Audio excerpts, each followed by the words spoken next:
राम राम। आज हम श्रीमद् भगवत गीता के अध्याय 3 कर्म योग का श्लोक 8 संस्कृत उच्चारण और हिंदी अर्थ सहित सीखेंगे। पहला चरण निय, य में अमिक्स किया, त भी अक्षर पूरा है उसमें भी अमिक्स करेंगे। नियत शब्द पूरा होने के बाद त पे अनुस्वार आधा म, नियतम कुरु।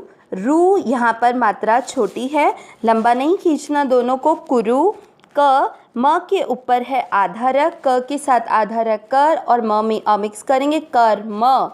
आधे त के साथ व पूरा त्व, शब्द पूरा होने के बाद व पे अनुस्वार आधा म त्वम। पहला चरण फिर से नियतम कुरु कर्म त्वम। सेकंड चरण कर्म, वही जैसे पहले चरण में पढ़ा, आधे र को क के साथ और म में अमिक्स कर्म। आधे ज के साथ या ज्या यो। य का अर्थ क्या होता है इसको आप ढंग से देखेंगे तो ह इसमें है आधा और ह के अंदर देखिए य से यज्ञ है पूरा, तो इसको पढ़ेंगे य। ह भी आना चाहिए, ह आधा है, हय नहीं करना है, ह में अमिक्स नहीं करना है, ह आधा है, तो इसको पढ़ेंगे य। फिर क, म के ऊपर आधा रह कर, क के साथ कर और म और ण दोनों में अमिक्स करेंगे मण। ण में अ की मात्रा तो विसर्ग को पढ़ेंगे ह। ह्य कर्मणः। दूसरा चरण फिर से कर्मजायो ह्य कर्मणः। पहला और दूसरा चरण साथ में नियतं कुरु कर्म त्वं कर्मजायो ह्य कर्मणः। तीसरा चरण देखेंगे, श में अमिक्स करेंगे, री की मात्रा बड़ी लंबा खींचेंगे और र में अमिक्स करेंगे शरीर। यात्रापि, च में अमिक्स किया च ते। तीसरा चरण फिर से शरीर यात्रापि च ते। चौथा चरण न में अमिक्स किया न, प्र का अर्थ हुआ प आधा और र पूरा PRA। सी के साथ आधा द प्रसिद्ध, आधे ध के साथ ये ध्ये प्रसिद्धे।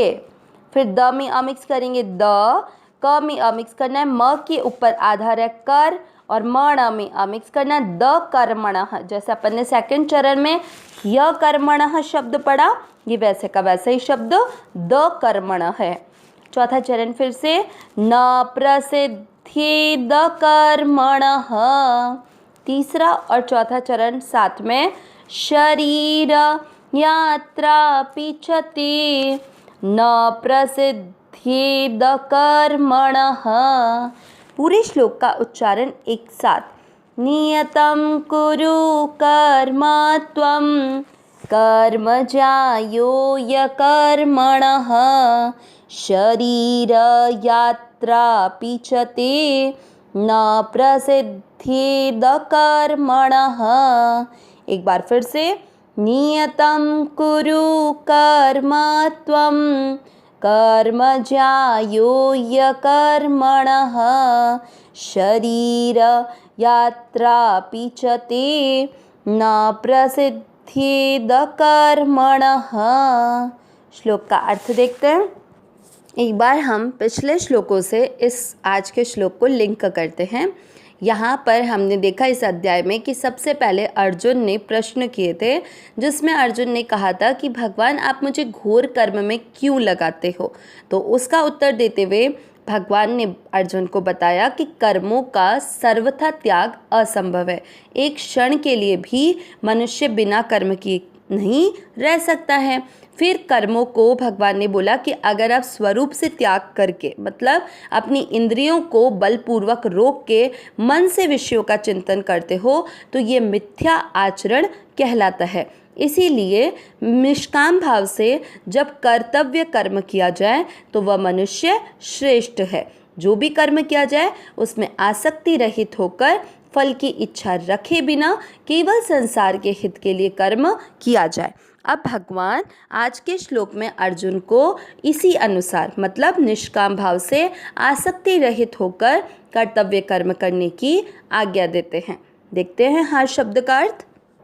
नियतम, नियतम यानी शास्त्र विधि से नियत किए हुए।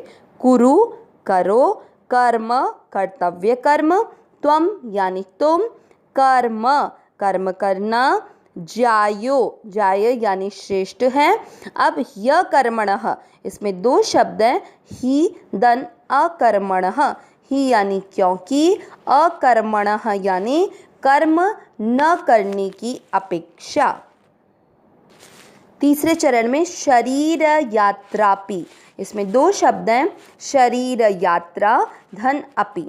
शरीर यात्रा यानी शरीर का निर्वाह, अपि यानी भी, च यानी और, ते यानी तेरा, न यानी नहीं, प्रसिद्ध्ये य कर्मणः।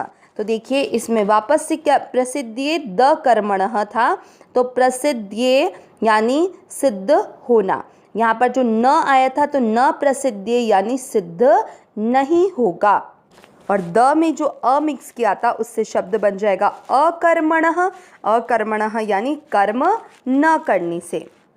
पूरा अर्थ क्या निकला, तुम शास्त्र विधि से नियत किए हुए कर्तव्य कर्म करो, क्योंकि कर्म न करने की अपेक्षा कर्म करना श्रेष्ठ है, और कर्म न करने से तेरा शरीर निर्वाह भी सिद्ध नहीं होगा। इस अर्थ को थोड़ा सा और इजी करके समझते हैं। सबसे पहले यहाँ भगवान ने बोला शास्त्र विधि से नियत किए हुए कर्म।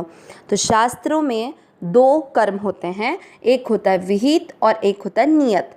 विहित कर्म में जो हम व्रत, उपवास, उपासना, ये सब विहित कर्म में आते हैं, लेकिन यहाँ पर भगवान ने नियत कर्म बताया है।